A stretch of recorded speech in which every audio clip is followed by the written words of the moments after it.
We are going to see another sign that Jesus is coming very, very soon.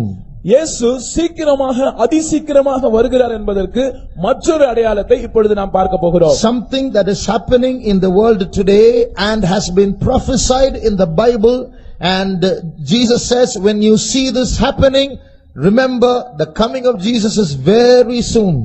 வேதத்தில் தீர்க்கதரிசனமாய் சொல்லப்பட்டதும் இப்பொழுது சம்பவித்துக் கொண்டிருக்கிறதுமான ஒரு காரியம். இதை பற்றி இயேசு சொல்லும்போது, இது சம்பவிப்பதை நீங்கள் காணும்போது உங்கள் தலைகளை உயர்த்துங்கள், ஏனென்றால் இயேசு சீக்கிரம் வருகிறார். Now look at this map of the Middle East. இந்த மத்திய கிழக்கு நாடுகளை பற்றியதான வரைபடத்தை கவனியுங்கள். This is Israel.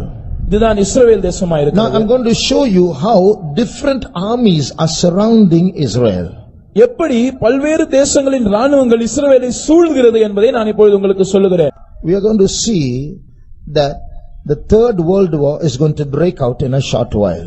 இன்னும் கொஞ்ச நாட்களில் மூன்றாவது உலக மகா யுத்தம் ஆரம்பிக்க போகிறதை நாம் பார்க்க போகிறோம். The Bible prophesies about that. வேதம் இதை தீர்க்கதரிசனமாக சொல்லுகிறது. Just before that or just after that Jesus will come. இதற்கு சற்று முன்பாக அல்லது இதற்கு சற்று பின்பாக இயேசு வந்துடுவார். So around the time of the third world war Jesus will come. மூன்றாவது உலக மகா யுத்தம் நடக்கும்போது அந்த காலகட்டத்தில் இயேசு வந்துடுவார். Then some clever people will say, oh, is that right? Then I'll wait till the third world war. When that starts, I'll get ready to go when Jesus comes. இப்பொழுது சில அதிபுத்திசாலிகள் இப்படி சொல்வார்கள், அப்படியா, நல்ல விஷயம் தானே, மூன்றாவது உலக மகா யுத்தம் வருகிற வரைக்கும் நான் காத்திருப்பேன், அந்த யுத்தம் ஆரம்பிக்கும் போது இயேசு வரும்போது போவதற்கு நான் என்னை ஆயத்தப்படுத்திக் கொள்வேன். Till then I will enjoy. அதுவரைக்கும் நான் என்னுடைய வாழ்க்கையை அனுபவிக்கிறேன். And when the third world war is going to break, I'll get ready. மூன்றாவது உலக மகா யுத்தம் ஆரம்பிக்கிற அந்த காலகட்டத்தில் நான் என்னை ஆயத்தப்படுத்திக் கொள்வேன். What is getting ready? Putting on your clothes and combing your hair and having a bath, is it? ஆயத்தப்படுத்துவது என்றால் என்ன என்று நீங்கள் நினைக்கிறீர்கள்? உங்களுடைய வஸ்திரங்களை கழற்றி வைத்துவிட்டு போய் குளித்துவிட்டு புதிய வஸ்திரங்களை மாற்றுவதுதான் ஆயத்தப்படுத்துதலா? Getting ready means growing in your character. You can't do that in 5 days. ஆயத்தப்படுத்துதல் என்று சொல்லும்போது அது நம்முடைய சுபாவத்தின் வளர்ச்சியை காண்பிக்கிறது. அது 5 நாட்களில் நடைபெறுகிற காரியம் அல்ல. It's not getting your body ready, it's getting your soul ready. இது நம்முடைய சரீரத்தை ஆயத்தப்படுத்துவது அல்ல, நம்முடைய ஆத்துமாக்களை ஆயத்தப்படுத்துவது. So we have just enough time to prepare ourselves. You can't wait for the last moment, you'll be left behind. நாம் கடைசி க்ஷண பொழுதுக்காக காத்திருக்க முடியாது. அப்படி என்றால் நாம் கைவிடப்பட்டு போவோம். இப்பொழுது நமக்கு இருக்கிற சமயம் நம்மை ஆயத்தப்படுத்துவதற்கு மாத்திரம் போதுமானதா இருக்கிறது. Now we're going to see quickly how the third world war, the world events are slowly going to move towards a third world war. இப்பொழுது உலகத்தில் நடைபெறுகிற சம்பவங்கள் எவ்வாறு மூன்றாவது உலக மகா யுத்தத்துக்கு வழிவகுக்க போகிறது, எவ்வாறு அந்த திசையில் போக போகிறது என்பதை நான் உங்களுக்கு சொல்லுகிறேன். This third world war is going to break out because of 3 reasons. இந்த மூன்றாவது உலக மகா யுத்தம் 3 காரணங்களினால் ஆரம்பிக்கும். 1. முதல் காரணம், in Jerusalem, the location where the temple of the Jews was built, there is a mosque now. யூதர்களின் தேவாலயம் கட்டப்பட்டதான அந்த இடத்திலே, எருசலேம் பட்டணத்திலே, அந்த இடத்திலே இன்றைக்கு ஒரு மசூதி இருக்கிறது. And therefore, because of that controversy, the Jews are not able to rebuild their temple. இப்படிப்பட்ட ஒரு சர்ச்சை அங்கே இருக்கிறபடியினால் யூதர்களால் தங்கள் தேவாலயத்தை கட்ட முடியவில்லை. And this is a big issue today. இன்றைக்கு இது ஒரு பெரிய பிரச்சனையாக வெடித்துக் கொண்டிருக்கிறது. So maybe if the Israelites take some wrong decision, immediately war will break out. ஒருவேளை இந்த திசையில் இஸ்ரவேலர்கள் ஏதாவது தவறான முடிவை எடுத்தால் உடனடியாக மூன்றாவது உலக மகா யுத்தம் ஆரம்பிக்கும். Secondly, இரண்டாவதாக, Syria is going to be a cause for the world war. Syria தேசமானது ஒரு உலக மகா யுத்தத்துக்கு காரணமாய் இருக்க போகிறது. In the Bible there are some unfulfilled prophecies about Syria. It hasn't been fulfilled till now.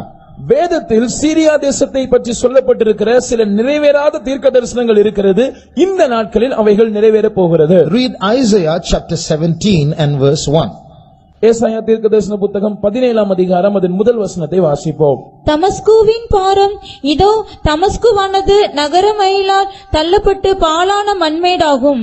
The burden of Damascus, behold, Damascus is taken away from being a city, and it shall be a ruinous heap. We have all heard of Damascus.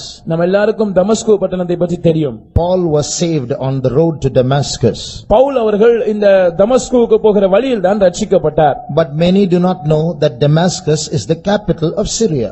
ஆனால் நமக்கு தெரியாத ஒரு விஷயம் என்னவென்றால் இந்த தமஸ்கு பட்டணம் சீரியா தேசத்தின் தலைநகரமாய் இருக்கிறது. Even today Damascus is the capital of Syria.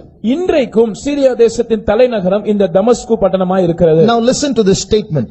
இப்பொழுது இந்த வாக்கியத்தை கவனியுங்கள். This city of Damascus is the oldest continuously inhabited city in the world.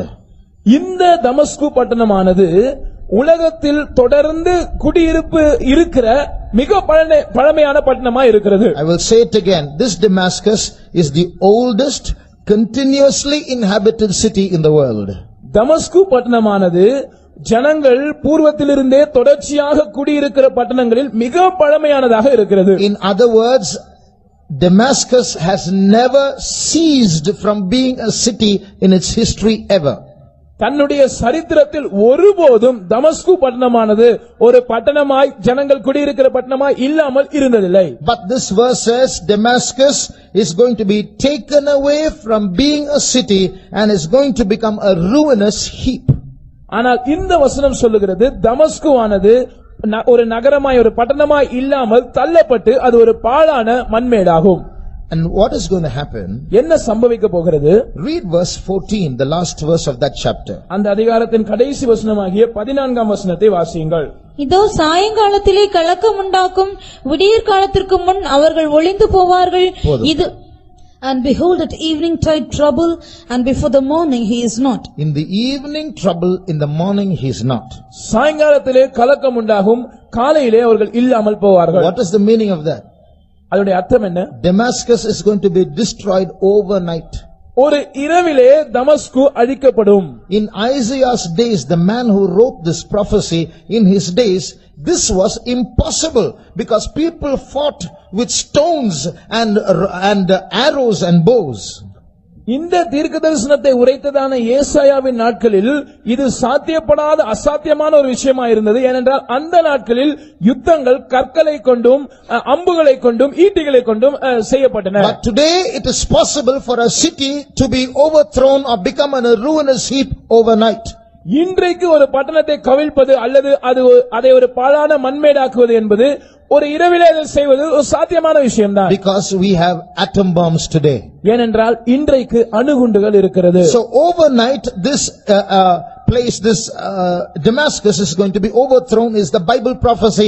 It has not yet been fulfilled. It is going to be fulfilled. வேதம் தீர்க்கதரிசனமாக சொல்லுகிறது ஒரே இரவிலே தமஸ்கு கவிழ்க்கப்பட்டு போகும்.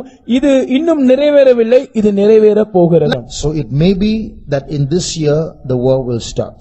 ஒருவேளை இந்த ஆண்டில் ஒரு உலக மகா யுத்தம் ஆரம்பிக்கும். Not உலக மகா யுத்தம், Israel Syria war.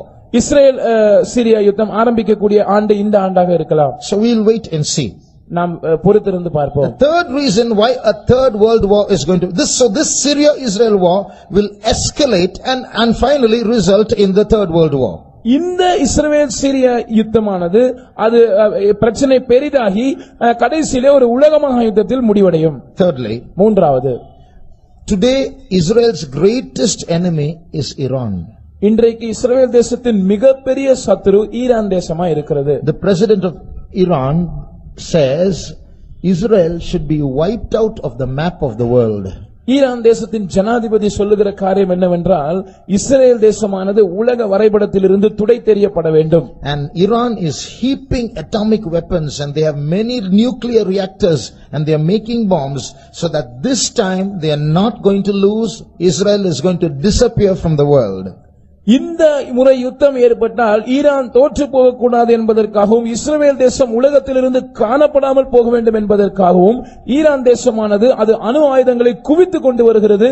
அணு ஆயுத தொழிற்சாலைகள் மூலமாக தொடர்ச்சியான அணு ஆயுதங்களை தயாரித்துக் கொண்டு வருகிறது. So Israel has made special planes with huge petrol tanks to travel from, see how far Israel is. When they start from Israel, they have to cross the country called Jordan, go to Iraq, go to Iran, throw bombs there and come back all the way. So they have to need extra huge petrol tanks. இதற்காக விசேஷித்தமான பிரத்யேகமான போர் விமானங்களை, பெரிய பெரிய petrol டாங்குகள் உள்ளதான போர் விமானங்களை இஸ்ரவேல் தேசம் தயார்படுத்திக் கொண்டிருக்கிறது. ஏனென்றால் வெகு தொலைவு 2 நாடுகளை கடந்து சென்று ஈரானுக்கு போய் குண்டுகளை வீசிவிட்டு திரும்பி வருவதற்கு வசதியாக அப்படி செய்கிறது. So once again Israel might plan a preemptive strike and throw bombs on Iran and come, and therefore World War III will start. ஒருவேளை இப்படி நடக்கலாம். இஸ்ரவேல் தேசம் வழக்கம் போல முன்னெச்சரிக்கையான தாக்குதல் நடத்த முற்பட்டு ஈரான் தேசத்தை தாக்கலாம். அப்படி தாக்கினால் 3வது உலக மகா யுத்தம் நடக்கும். Now who will form the 2 factions of World War III is written in the Bible. இந்த 3வது உலக மகா யுத்தத்தில் நேரெதிர் அணியில் எந்தெந்த நாடுகள் இருக்கும் என்பதை வேதம் தீர்க்கதரிசனமாக சொல்லுகிறது. How the war will start, how it will stop, and is all written there. இந்த யுத்தம் எப்படி ஆரம்பிக்கும், அதனுடைய முடிவு எப்படி இருக்கும், எல்லாம் வேதத்தில் சொல்லப்பட்டிருக்கிறது. Turn to Ezekiel chapter 38. எசேக்கியேல் 38ஆம் அதிகாரத்துக்கு திரும்பி வாருங்கள். And read verse 2. 2ஆம் வசனத்தை வாசியுங்கள். மனுபுத்திரனே, மேசேக் தூபால் ஜாதிகளின் தலைமையான அதிபதியாகிய மாகோகு தேசத்தானான கோகுக்கு எதிராக நீ உன் முகத்தை திருப்பி அவனுக்கு விரோதமாக தீர்க்கதரிசனம் உரைத்து, Son of man, set thy face against Gog, the land of Magog, the chief prince of Meshech and Tubal, and prophesy against him. See, here are some very strange names. இங்கே சில வினோதமான பெயர்களை நாம் பார்க்கிறோம். What these names are, we have to find out. இந்த பெயர்கள் என்ன என்பதை நாம் கண்டுபிடிக்க வேண்டும். Look at these 3 names: Magog, Meshech, Tubal. இந்த 3 பெயர்களை நீங்கள் பாருங்கள்: Magog, Meshach, Tubal. Now turn to Genesis chapter 10 ஆதியாகமம் 10ஆம் அதிகாரத்துக்கு திருப்பி and read verse 2. 2ஆம் வசனத்தை வாசிப்போம். யாப்பேத்தின் குமாரர் கோமார், மாகோகு, மாதாய், யாவான், தூபால், மேசேக்கு, தீராஸ் என்பவர்கள்.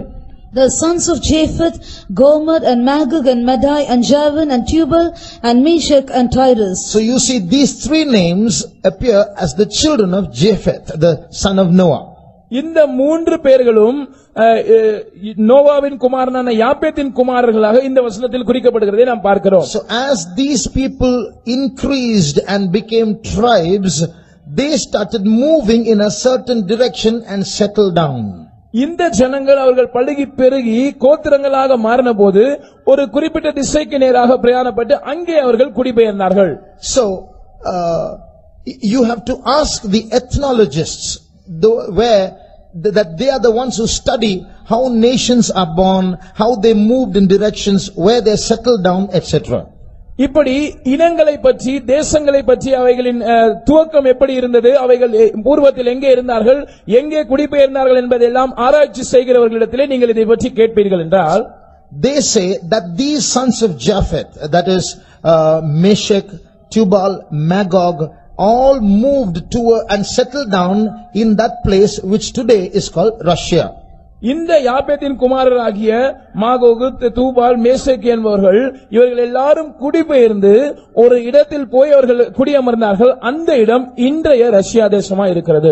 In fact, in that same Ezekiel 38:2, எசேக்கியேல் 38ஆம் அதிகாரம் 2ஆம் வசனத்திலே நாம் வாசிக்கும்போது, we read the chief prince of Meshech and Tubal.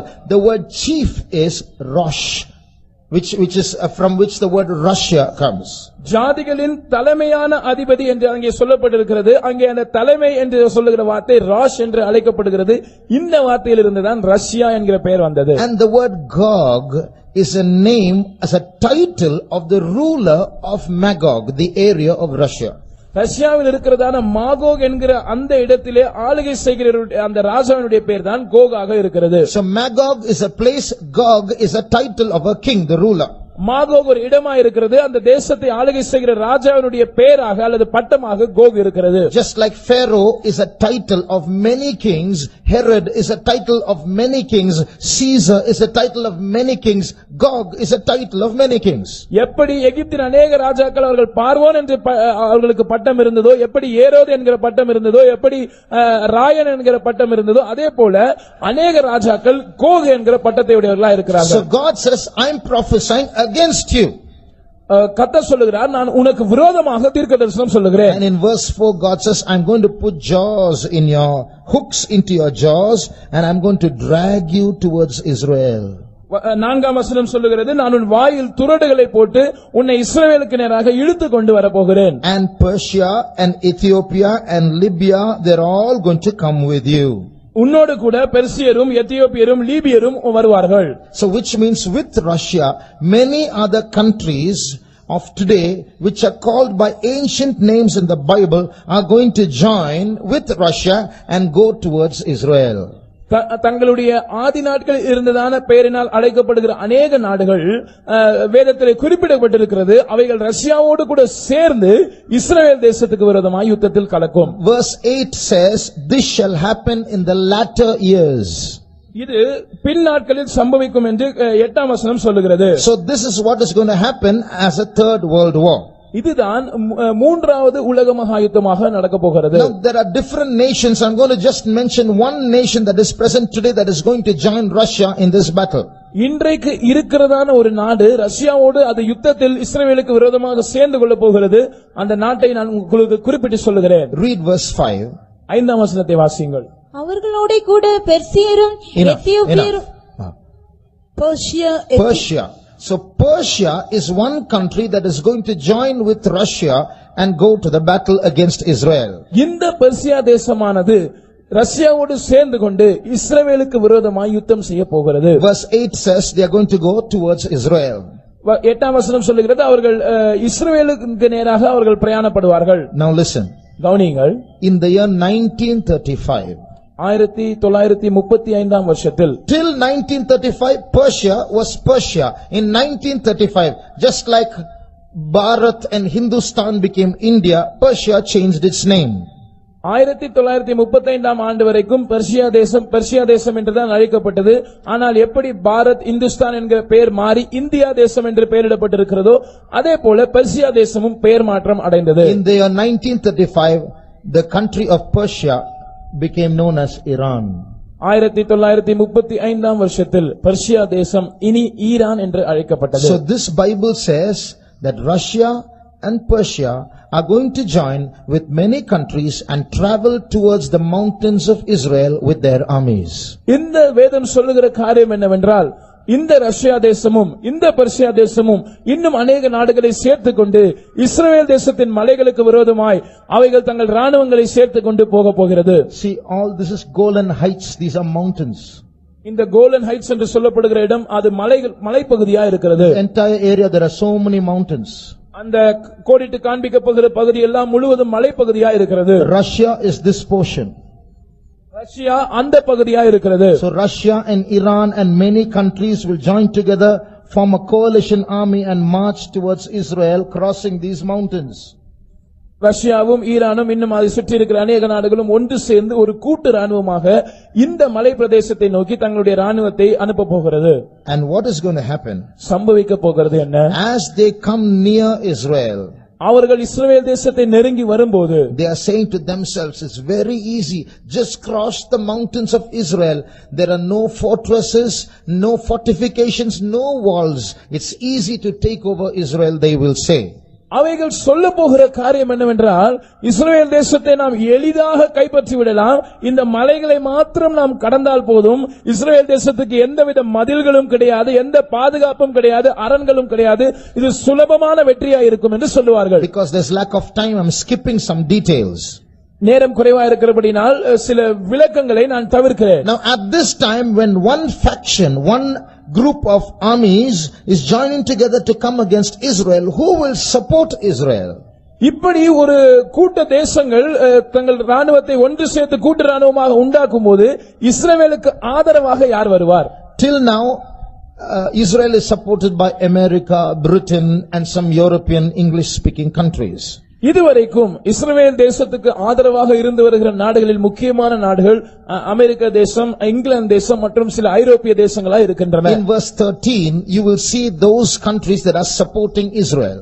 இப்பொழுது 13ஆம் வசனத்திலே இஸ்ரவேல் தேசத்துக்கு ஆதரவு கொடுக்கிற சில தேசங்களை நாம் அங்கே வாசிக்கிறோம். Sheba and Dedan refer to some Gulf countries that will support Israel. சேபா மற்றும் தேதான் தேசங்கள் சில வளைகுடா நாடுகளை குறிக்கின்றன. இவைகள் இஸ்ரவேலுக்கு ஆதரவாய் இருக்கும். And then we read of the merchants of Tarshish. அதற்கு பிற்பாடு தர்ஷீஷின் வர்த்தகரை குறித்து நாம் வாசிக்கிறோம். Which place is Tarshish? Tarshish என்பது எந்த இடம்? The word, the Tarshish, Bible scholars doing research say Tarshish was a place where you used to get tin. It was a source of tin. தர்ஷீஸ் என்கிறதான இந்த இடம் டின் என்கிற உலோகம் கிடைக்கக்கூடியதான இடமாயிருந்தது என்று ஆராய்ச்சியாளர்கள் சொல்லுகிறார்கள். And today's Great Britain, the word Britain, which comes from the word Britannia, means a source of tin. இன்றைக்கு இருக்கிறதான பிரிட்டன் அல்லது பிரிட்டானியா என்கிற பெயரிலிருந்து இதனுடைய பெயர் வருகிறது. இந்த பிரிட்டானியா என்கிற வார்த்தைக்கு அர்த்தம் இந்த டின் கிடைக்கக்கூடிய ஒரு இடம். So Bible scholars say that Great Britain is Tarshish. வேத அறிஞர்கள் சொல்லுகிறார்கள் இந்த கிரேட் பிரிட்டன் நாடுதான் அது டார்ஷிஷ் ஆய் இருக்கிறது. So here in this verse in Ezekiel chapter 38 and verse 13 we read that Tarshish and the young lions thereof. இங்கே இந்த 38ஆம் அதிகாரத்தின் 13ஆம் வசனத்திலே நாம் வாசிக்கிறோம் தர்ஷீஷின் வர்த்தகரும் அதனுடைய பாலசிங்கங்களும். What is that? அதன் அர்த்தம் என்ன? Great Britain is that place where you see the English speaking countries. Great Britain என்று சொல்லப்படுகிற அந்த பகுதியில் தான் ஆங்கிலத்தை பேசுகிற நாடுகள் உண்டு. So from this Great Britain people migrated to America, Canada, Australia. Those are English speaking countries. இந்த கிரேட் பிரிட்டனிலிருந்து தான் அமெரிக்கா, கனடா மற்றும் ஆஸ்திரேலியா போன்ற நாடுகளுக்கு ஜனங்கள் குடிபெயர்ந்து சென்றார்கள். இப்பொழுது அவைகளும் ஆங்கிலம் பேசுகிற நாடுகளாய் இருக்கின்றன. They are the young lions of Tarshish. இவர்கள் தான் தர்ஷீஷின் பாலசிங்கங்களாய் இருக்கிறார்கள். So these are the factions that are supposed to support Israel. இவைகள் தான் இஸ்ரவேல் தேசத்துக்கு ஆதரவு கொடுக்க வேண்டியவைகளாய் இருக்கிறதான கூட்டங்கள். But very sad. ஆனால் துக்கமான விஷயம், when Russia and Iran and those countries are taking their armies towards Israel. ரஷ்யாவும் ஈரானும் அதனுடைய கூட்டு நாடுகளும் தங்களுடைய ராணுவத்தை இஸ்ரவேல் தேசத்தை நோக்கி செலுத்தும்போது America and Britain will not take their armies to support Israel because they know it's going to be a terrible loss if we go and lend our hand to support Israel. அமெரிக்காவும் great Britain நாடும் ஒருபோதும் தங்களுடைய ராணுவத்தை இஸ்ரவேலுக்கு உதவியாக அனுப்பாது. ஏனென்றால் அவர்களுக்கு நன்றாக தெரியும் நாம் இஸ்ரவேல் தேசத்துக்கு உதவிக்கரம் நீட்டினால் அது மிக பயங்கரமான ஒரு சேதத்தை விளைவிக்கும். So they will only offer verbal support, verbal resistance, not literal resistance. எனவே அவர்கள் எழுத்தின்படியாய் இந்த கூட்டு நாடுகளை எதிர்க்க மாட்டார்கள், வாய்மொழியில் தங்களுடைய எதிர்ப்பை தெரிவிப்பார்கள், அவ்வளவுதான். Read verse 13. 13ஆம் வசனத்தை வாசியுங்கள். சேபா தேசத்தாரும் தேதான் தேசத்தாரும் தர்ஷீஷின் வர்த்தகரும் அதனுடைய பாலசிங்கங்களான அனைவரும் உன்னை நோக்கி, நீ கொள்ளையிட அல்லவோ வருகிறாய் என்றும், நீ சூறையாடி வெள்ளியையும் பொன்னையும் ஆஸ்தியையும் எடுத்துக் கொள்ளுகிறதற்கும் ஆடுகளையும் மாடுகளையும் பிடிக்கிறதற்கும் மிகவும் கொள்ளையிடுகிறதற்கும் அல்லவோ உன்னுடைய கூட்டத்தை கூட்டினாய் என்றும் சொல்லுவார்கள். Sheba and Dedan and the merchants of Tarshish with all the young lions thereof shall say unto thee, art thou come to take a spoil? Hast thou gathered thy company to take a prey, to carry away silver and gold, to take away cattle and goods, to take a great spoil? So their resistance is only going to be in words. Their leaders will say, no, you should not do that. We oppose it and we resist it. But they will do nothing about it. இந்த நாடுகளின் தலைவர்கள் இவர்கள் தங்கள் எதிர்ப்பை வாய்மொழியில் மாத்திரமே தெரிவிப்பார்கள். நீங்கள் அப்படி எல்லாம் செய்யக்கூடாது, நாங்கள் இதற்கு கடுமையான எதிர்ப்பு தெரிவிப்போம் என்றெல்லாம் அறிக்கை வெளியிடுவார்கள், அவ்வளவுதான், வேற எதுவும் செய்ய மாட்டார்கள். So what is happening? Poor Israel is caught alone. எனவே சம்பவிக்கிற காரியம் என்னவென்றால் பாவப்பட்ட இந்த இஸ்ரவேல் தேசம் தனியாக அகப்பட்டுக் கொண்டது. Now they are going to be destroyed. இப்பொழுது அவர்கள் அழிக்கப்பட போகிறார்கள். At this time what happens? இந்த நேரத்தில் சம்பவிக்கிறது என்ன? From Russia, from Iran, they will come down and go towards Israel. ரஷ்யாவிலிருந்தும் ஈரானிலிருந்தும் அவர்கள் ஒன்று சேர்ந்து இஸ்ரவேல் தேசத்தை நோக்கி பிரயாணப்படுவார்கள். And they will climb up those mountains. இந்த மலை பிரதேசங்களில் அவர்கள் ஏறுவார்கள். And they say, now we are going to finish Israel forever. இப்பொழுது அவர்கள் சொல்லுவார்கள், இப்பொழுது ஒரேடியாக இஸ்ரவேல் தேசத்தை நாங்கள் தொலைத்து போட போகிறோம். At that time when nobody is coming to help Israel, இந்த நேரத்தில் ஒருவருமே இஸ்ரவேலின் உதவிக்கு வராமல் இருக்கும்போது, remember in the beginning we read a key verse. நாம் ஆரம்பத்தில் ஒரு மூல வசனத்தை வாசித்தோம், அதை ஞாபகம் வைத்துக் கொள்ளுங்கள். In that day I will make Jerusalem a burdensome stone to all people, though the whole earth be assembled against it, they shall be cut in pieces. அந்த நாளில் நான் எருசலேமை எல்லா ஜனங்களுக்கும் ஒரு பாரமான கல்லாக்குவேன், அவர்கள் முழு உலகமும் அதற்கு விரோதமாய் கூட்டம் கூடினாலும் அவர்கள் துண்டாடப்படுவார்கள். Now we are not supporting Israel, நாம் இஸ்ரவேல் தேசத்தை ஆதரிக்கிறதில்லை, but we are happy because it has a spiritual application in our life. நம்முடைய சந்தோஷம் என்னவென்றால் இதற்கு ஒரு ஆவிக்குரிய கருத்து இருக்கிறது. It's because we are spiritual Jerusalem, and just like the Lord defends the literal Jerusalem, He is going to defend us. இதற்கு ஒரு ஆவிக்குரிய பொருத்தம் இருக்கிறது. எப்படி எழுத்தின்படியான இஸ்ரவேலை ஆண்டவர் பாதுகாக்க போகிறாரோ, அதே போல ஆவிக்குரிய இஸ்ரவேலரா இருக்கிற நம்மையும் அவர் பாதுகாப்பார். So when the Russians and the Iranians climb up the mountains of Israel and they are going to come down and finish Israel, இந்த ரஷ்யா, ஈரான் மற்றும் அதன் கூட்டு ராணுவங்கள் இந்த இஸ்ரவேலின் மலைகளில் ஏறி அந்த பக்கமாக இறங்கி இஸ்ரவேலை அழிக்க முற்படும் போது, three things will happen. மூன்று காரியங்கள் சம்பவிக்கும். In verse 19, 19ஆம் வசனத்தில் it says there shall be a great shaking in the land of Israel. அந்நாளிலே இஸ்ரவேல் தேசத்திலே ஒரு பெரிய அதிர்ச்சி உண்டாகும் என்று வாசிக்கிறோம். And the next verse says the mountains shall be thrown down. An earthquake is going to take place and the mountains are going to be thrown down. பர்வதங்கள் இடியும் என்று நாம் வாசிக்கிறோம். அதனுடைய அர்த்தம் என்னவென்றால் ஒரு பூமி அதிர்ச்சி சம்பவிக்க போகிறது, அந்த பர்வதங்கள் இடிந்து போகும். So when these armies who are hating Israel are climbing up the mountains of Israel and they are on top, only a little more and we are going to win over Israel, the mountains start shaking. இந்த கூட்டு ராணுவங்கள் இஸ்ரவேல் தேசத்துக்கு விரோதமாய் வந்து அவர்களுடைய மலைகளில் ஏறி அதன் மேல் நின்று கொண்டு இன்னும் கொஞ்ச தூரம் தான், வெற்றி பக்கத்தில் இருக்கிறது, நாங்கள் இஸ்ரவேலை கைப்பற்ற போகிறோம் என்று சொல்லும் போது ஒரு பூமி அதிர்ச்சி உண்டாகி அந்த மலைகள் இடிய ஆரம்பிக்கும். That's the first thing that will happen. முதலாவது சம்பவிக்கிற காரியம் அதுதான். Second thing that is going to happen, இரண்டாவதாக சம்பவிக்க போகிற காரியம், Ezekiel chapter 38 verse 21 says, every man's sword shall be against his brother. எசேக்கியேல் 38ஆம் அதிகாரத்தின் 21ஆம் வசனம் சொல்லுகிறது, அவனவன் பட்டயம் அவனவன் சகோதரனுக்கு விரோதமாய் இருக்கும். Remember, this army is a group of many nations coming together. What will happen? God is going to confound that army and they will start fighting with each other. There's going to be internal warfare. ஞாபகம் வைத்துக் கொள்ளுங்கள், இந்த கூட்டு ராணுவமானது அநேக தேசங்களை சேர்ந்த ராணுவங்களின் ஒரு தொகுப்பா இருக்கிறபடினாலே ஆண்டவர் இவர்களுக்குள் ஒரு குழப்பத்தை அனுப்புவார். எனவே இவர்கள் ஒருவரோடு ஒருவர் சண்டையிட ஆரம்பிப்பார்கள். That's the second thing that will happen. சம்பவிக்க போகிற இரண்டாவது காரியம் இதுதான். Thirdly, மூன்றாவது, there's going to be a rain. ஒரு மழை பெய்ய போகிறது. Not a rain of water. அது தண்ணீர் மழை அல்ல. It's a rain of hailstones, fire and brimstone in verse 22. 22ஆம் வசனத்தில் நாம் வாசிக்கிறபடி அது ஒரு பெருங்கல்மழையும் அக்கினி மழையும் கந்தக மழையுமாய் இருக்கும். So by these three supernatural events, a great destruction is going to come upon not Israel but the enemies of Israel. இயற்கைக்கு அப்பாற்பட்ட இந்த மூன்று நிகழ்வுகளினால் இஸ்ரவேலுக்கு அல்ல, இஸ்ரவேலின் சத்துருக்களுக்கு ஒரு பேரடி உண்டாகும். As a result of these three supernatural events, what is going to happen? இந்த மூன்று இயற்கைக்கு அப்பாற்பட்ட சம்பவங்களினால் சம்பவிக்க போகிறது என்ன? When we come to the next chapter, Ezekiel 39, எசேக்கியேல் 39ஆம் அதிகாரத்துக்கு நாம் வரும்போது, again the prophecy says, prophesy against Gog and Meshech and Tubal. மறுபடியும் தீர்க்கதரிசனம் சொல்லுகிறது, நீ கோகுக்கு விரோதமாக மேசேக் தூபால் என்பவர்களுக்கு விரோதமாக தீர்க்கதரிசனம் சொல்லு. Read verse 2. இரண்டாம் வசனத்தை வாசிப்போம். நான் உன்னை திருப்பி உன்னை 6 துறடுகளால் இழுத்து உன்னை வடபுறங்களிலிருந்து எழும்பவும் இஸ்ரவேல் மலைகளில் வரவும் பண்ணி. Read verse 3 and 4 also. உன் வில்லை உன் இடது கையிலிருந்து தட்டிவிட்டு உன் அம்புகளை உன் வலது கையிலிருந்து விழப்பண்ணுவேன். நீயும் உன் எல்லா ராணுவங்களும் உன்னோடு இருக்கிற ஜனங்களும் இஸ்ரவேல் மலைகளில் விழுவீர்கள். உராஞ்சுகிற there's no time, we'll see in Tamil alone. What is written here? இங்க என்ன சொல்லப்பட்டிருக்கிறது?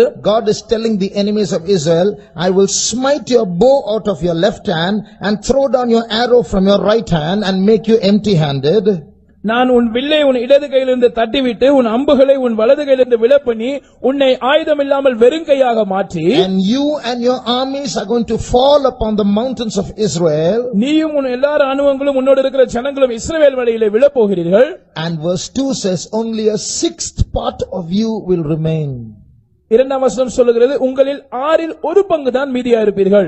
Which means 5/6 of the army of the enemies of Israel are going to be destroyed not by war but by natural calamities. இதனுடைய அர்த்தம் என்னவென்றால் and internal war.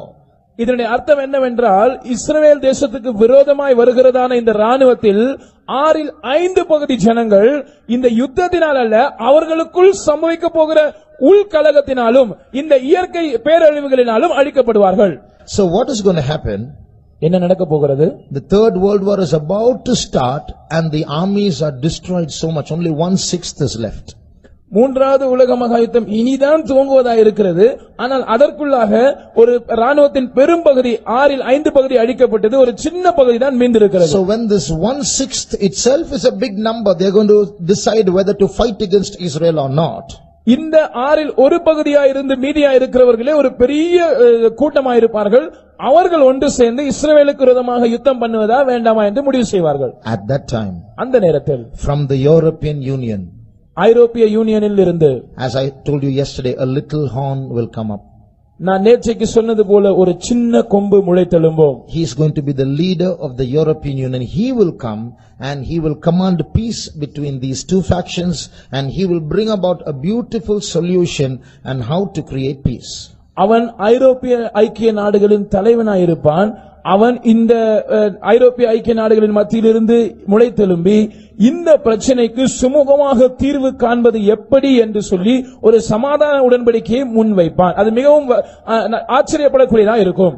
So in the Temple Mount area where there is a friction about the mosque and about Solomon's temple being rebuilt, he will give a peaceful solution. இந்த தேவாலயம் இருக்கிற அந்த மலைப்பகுதியிலே இப்பொழுது சாலமோனின் ஆலயம் திரும்பவும் கட்டப்படுவதா என்ற ஒரு சர்ச்சை இருக்கிற அந்த இடத்திலே, இப்பொழுது மசூதி இருக்கிற அந்த இடத்திலே இரண்டு கூட்டத்தாருக்கும் இடையே அவன் ஒரு சமரச உடன்படிக்கையை முன்வைப்பான். Everybody will be happy. எல்லாரும் அப்பொழுது மிகவும் திருப்தியாய் சந்தோஷமாய் இருப்பார்கள். Because this man has commanded a solution and stopped a great world war which could have destroyed crores and crores of people. ஏனென்றால் இந்த மனிதன் அவன் ஒரு மிக சிறந்த சமாதான உடன்படிக்கையை முன்வைத்ததின் மூலமாக ஒரு பெரிய உலக போரை தவிர்த்து விட்டான், எத்தனையோ கோடிக்கணக்கான ஜனங்களை காப்பாற்றி விட்டான், சமாதானத்தை உண்டு பண்ணிவிட்டான் என்று சொல்லுவார்கள். And that's how this man comes to power. Everybody will elect him as the world leader. இப்படித்தான் இந்த நபர் அவன் அதிகாரத்துக்கு வருவான். எல்லாரும் ஒன்று சேர்ந்து அவனை ஒரு உலக தலைவனாக தேர்ந்தெடுப்பார்கள். About this time that Jesus will come. இந்த காலகட்டத்தில் தான் இயேசு வருவார். Before, just before or just after? இதற்கு சற்று முன்பாக அல்லது உடனடியாக இதற்கு பின்பாக? As I told you a little while ago, you can't wait till then and say I'll enjoy life and then get ready. There's no time for that. நான் உங்களுக்கு ஏற்கனவே சொன்னது போல நான் அதுவரைக்கும் சற்று வாழ்க்கையை அனுபவித்துக் கொள்ளுகிறேன், சற்று சந்தோஷமா இருந்து கொள்ளுகிறேன், அதுக்கு பிற்பாடு நான் ஆயத்தமாகிக் கொள்வேன் என்று சொல்வதற்கு உங்களுக்கு நேரம் இல்லை. So you have heard so much. Remember how quickly Jesus is going to come. நீங்கள் இவ்வளவு அதிகமான காரியங்களை கேட்டிருக்கிறீர்கள். நினைவில் வைத்துக் கொள்ளுங்கள், இயேசு எவ்வளவு சீக்கிரமாய் வரப்போகிறார்.